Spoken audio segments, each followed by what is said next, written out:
All right, welcome back, everybody. We are here on the Now Morning Show. We thank you for staying with us, and we continue the conversations here right now. I'm going to be speaking this morning with the president of the Arima Business Association, and his name is Rival Chattergoon. Good morning and welcome, sir. Good morning to you. Good morning to your viewers. So thank you for joining us this morning. We are chatting and in relation to some of the comments, a statement that you have made on behalf of the Arima Business Association very recently, and it seems to me like you may have a crystal ball. It's a calculated guess. We did get through the public quite some horrible feedback. Yeah. But you know, Arima businessmen and women are a unique set of individuals where we actually care for our employees. Because if our employees are out there as the frontline workers and they are exposed to this, what are we going to tell their family? And if our employees are super spreaders and spread it to our community, what do we tell them? So we understand that is an entire, for our business to be successful, it must not be about who have a yacht every month, every day to go down the islands.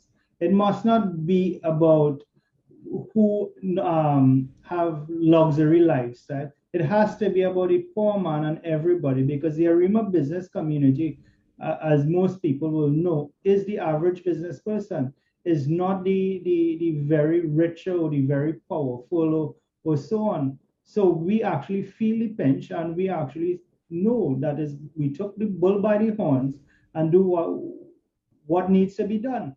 Because if I'm to draw your attention to our numbers in the past 3 days, the positive cases are 647. In those 3 days, we have 10 deaths. Where is our healthcare system in all of this? Dr. Richard said we have 10 more days. Can you imagine the chaos that our hospitals will be when in the 10 days, or even as is now? Or is it that we want to see that the hospitals are overburdened, people all on the steps, lie down on the ground, people dying, and then to say, hey, we have a problem now. Our business persons in Arima, and I'm sure it's throughout Trinidad, because I have gotten calls, or a lot of them actually agree with our position, has been suffering for many, many months. Since coronavirus took place, businesses are closing every day. Correct. So once you acknowledge that we needed to mitigate the spread, then and only then we can go and ask now, well, what do we need to do after? What are the financial support? What are the social implications? How would this affect us? And for that is, I think that we are here now. And rest assured that I am seeing persons talking about the porous borders and stuff, and we agree with that.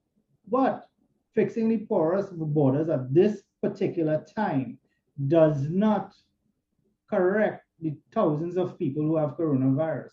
So it has to be in tandem with each other. It has to be that we have something in place for vaccination.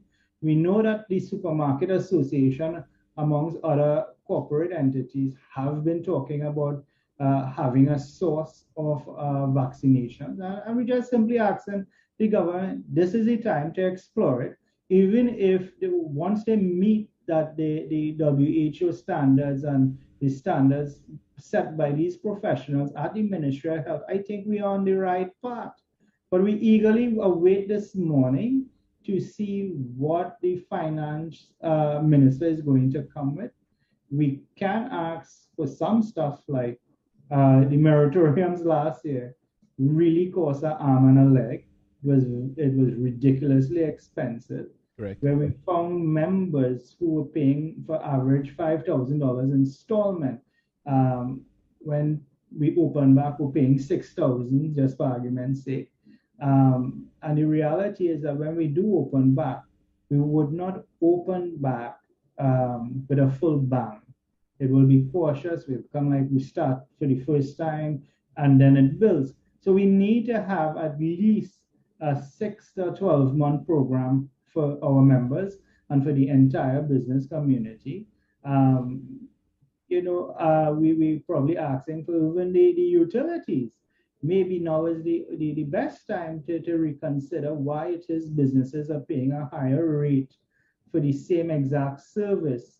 And I'm talking about the commercial residential rates. We are asking for maybe consideration will be given that even disconnection late fees, reconnection fees for these utilities will take into account. And then you have the taxation system. As you know, every Monday we have VAT, we have quarterlies, we have NIS, we have health surcharge. What do we do from here? Are we going to be penalized?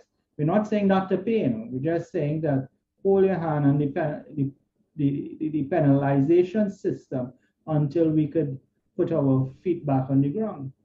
So it is a very comprehensive position that we are in to get out of. But the reality is that we need all hands on deck for this.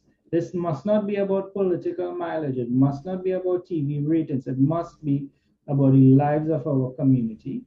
It must be about the economy, yes, but we all are in this thing together. And we are here not because of the businessman, not because of a politician. This is totally on ourselves. We are the ones that rushing to go online and associate when we ought to be in isolation as much as we can, right? And if this is not corrected very quickly, then the only next step for the government to do is a curfew, and that will be detrimental for the recovery. So all what the Arima Business Association attempted to do was to mitigate all the fallouts. And that is why we said that we would support it. And all the detractors that said that, hey, that we disagree with the association are now saying that, yes, we don't see that we have much of a choice. So 4 days before, 3 days before, apparently to some of them, we had a choice. We stand firm and we say that we did not see a choice. We did say that it is unfair that vendors could sell and not restaurants who are the pickup and drive-through. And that is in that particular issue. We have seen that we have created super spreaders points from the government aspect, because from the time the government enforces anything, it seems as though that and only then we realize that we want to go for that service, and we create a lot of panic. And I'm begging people of Trinidad and Tobago, please stop spreading the false news to create panic and causing super spreaders points. What is a super spreader point? Super spreader points are that when people have to rush to the supermarket because they think that it's going to close, and you have hundreds of people lining up and have to be there. We're talking about the vendors when they went for the food industry, where you had congregation of 50s and hundreds of people. We are all at risk. I believe yesterday they spoke about people under 40 now actually dying or certainly having this virus. Oh, Mr. Chancellor, when you have made statements on behalf of the ABA, that seem to be very measured and also tackling, making suggestions on a lot of issues. But there are certain things I want to track back to. For instance, you said it's an opportune time now for the government to partner with private entities when it comes to getting a source of vaccines and whatnot.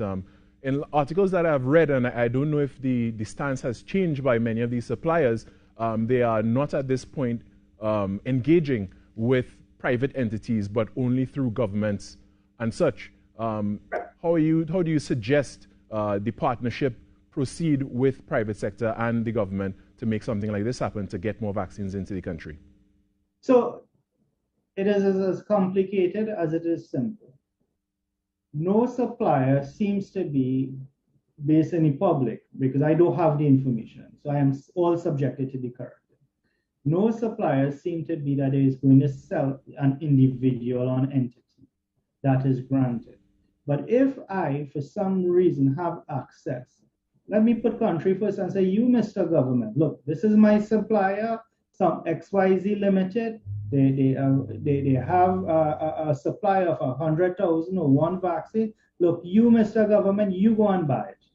And that is essentially where we are, because if it is not done, if we do not have that mass vaccination process, after this 3 weeks, we are no better of a position that we are in today in the next 3 weeks or in the next month until we reach that 30 immunity levels that we're trying to achieve. All right, Mr. Chattergoon, that's all we have time for this morning. I want to thank you for your time and for sharing with us your stance on the lockdown and all these things as well. We are going to take a break right now. That was Rival Chattergoon, president of the Arima Business Association. It is now time for your news at 7.